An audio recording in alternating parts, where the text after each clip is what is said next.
মাথার ওপর মা তারার ছবি থাকবে আর রাতে গরু পাচার করবেন, এটা হতে পারে না, এটা মহাপাপ।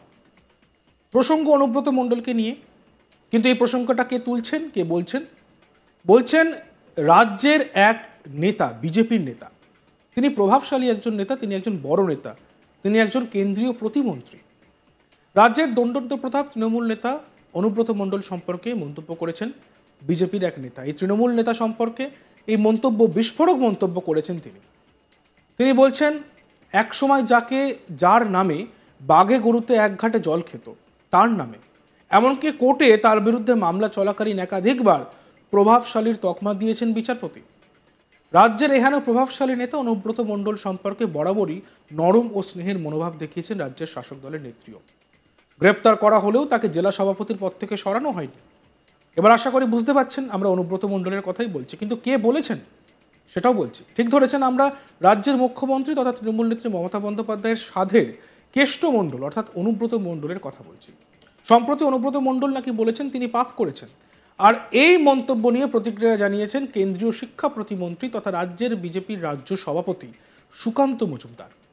শুক্রবার 27 সেপ্টেম্বর হাওড়ার আমতা 2 নম্বর ব্লকে বন্যা পরিস্থিতি খতিয়ে দেখতে গিয়ে সুকান্তকে এ নিয়ে জিজ্ঞাসা করা হলে তিনি বলেন, মাথার উপর মা তারার ছবি থাকবে আর রাতে গরু পাচার করবেন, এটা হতে পারে না, এটা মহাপাপ। কি বলেছেন সুকান্ত মজুমদার, শুনব।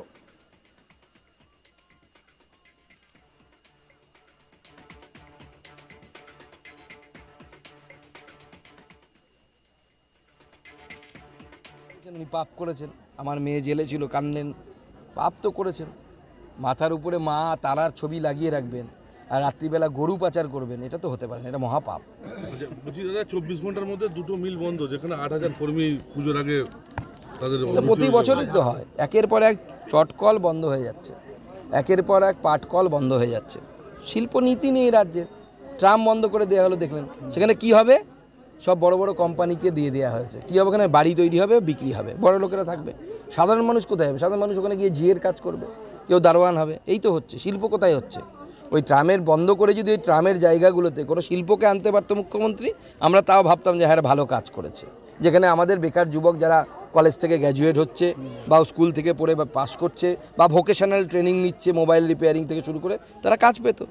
কিন্তু ওই যদি ওখানে বিল্ডিং তৈরি হয়, বড় বড় আবাসন তৈরি হয়, তো ওখানে গিয়ে কী কাজ পাবে? হয় দারোয়ানের কাজ পাবে, নয় লোকের বাড়িতে ঝিগিরি করতে হবে। কী শক্তিশালী হবেন না হবেন তাদের ব্যাপার। তবে উনি তো বলেছেন। এ নিয়ে তিনি বলেন যে মুখ্যমন্ত্রীর বড় ছবি দিয়ে তাঁবু খাটিয়ে বন্যা দুর্গত মানুষকে 2-3 সপ্তাহ ধরে খিচুড়ি খাওয়ার ব্যবস্থা করতে বলুন। শুক্রবার 27 সেপ্টেম্বর এই দাবি করলেন বিজেপি নেতা সুকান্ত মজুমদার। হাওড়ায় আমতা 2 নম্বর ব্লকে বন্যা পরিস্থিতি খতিয়ে দেখতে গিয়েছিলেন তিনি। সেখানেই এই মন্তব্য করেন, বন্যায় সাধারণ মানুষের অবস্থা অত্যন্ত সঙ্গীন, মানুষ কপর্দক শূন্য হয়ে গিয়েছে। আমি এখানে এসেছি, কোনো জনপ্রতিনিধির দেখা পাইনি। কি বলেছেন তিনি, শুনব।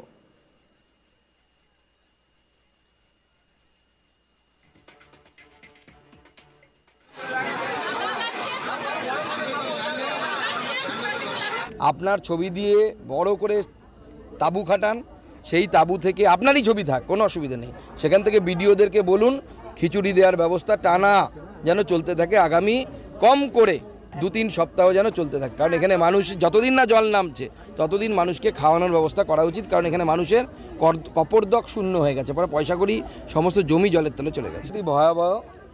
সরকারকে কোথাও দেখতে পাচ্ছি না। কিছু রাজনৈতিক সংগঠন, ভারতীয় জনতা পার্টির মতো তারা আছে, বাদবাকি কেউ, সরকার তো কোথাও নেই। এবং বিস্তীর্ণ এলাকা জলে প্লাবিত হয়ে গেছে। বিশেষ করে আমরা এর আগে কুন্দুলিয়াতে গেছিলাম, সেইখানে এবং এখানেও কৃষিকাজ করা মানুষের সংখ্যা বেশি এবং বেশিরভাগই হচ্ছে এসসি সম্প্রদায়ের মানুষ। কৃষির উপর সম্পূর্ণভাবে নির্ভরশীল। ফসল পুরো নষ্ট হয়ে গেছে। তারা আগামী দিনে কী খাবে? তাদের কিন্তু ভবিষ্যতের কোনো সুরাহা নেই। সরকারকে অনুরোধ করব, বন্যাতে যারা ক্ষতিগ্রস্ত হয়েছে, কৃষক সম্প্রদায়ের অর্থাৎ যাদের জমি জলের নিচে চলে গেছে, তাদেরকে এককালীন কমসে কম 1 লক্ষ টাকা করে যেন সরকারের তরফ থেকে দেওয়ার ব্যবস্থা করা হয়। আমি মাননীয় মুখ্যমন্ত্রী মমতা বন্দ্যোপাধ্যায়ের কাছে অনুরোধ করব, এবং সেখানে যেন দলবাজি না হয়।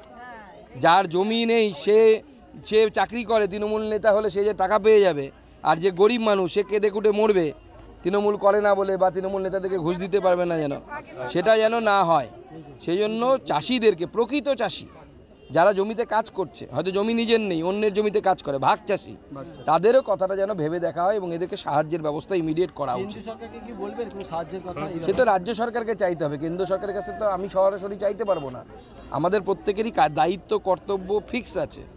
আমরা আমাদের পার্টির তরফ থেকে আমি এই বন্যা পরিস্থিতিতে প্রায় 20,000 ত্রিপলের ব্যবস্থা করেছি আমাদের পার্টি। আমরা আগেই বলেছি, নরেন্দ্র মোদী দেখুন, আমরা পশ্চিমবঙ্গে কিন্তু সিট কমে গেছে, কিন্তু নরেন্দ্র মোদী আমেরিকায় গিয়ে কলকাতার কথা ভেবেছে, সেমিকন্ডাক্টরের কথা ভেবেছে।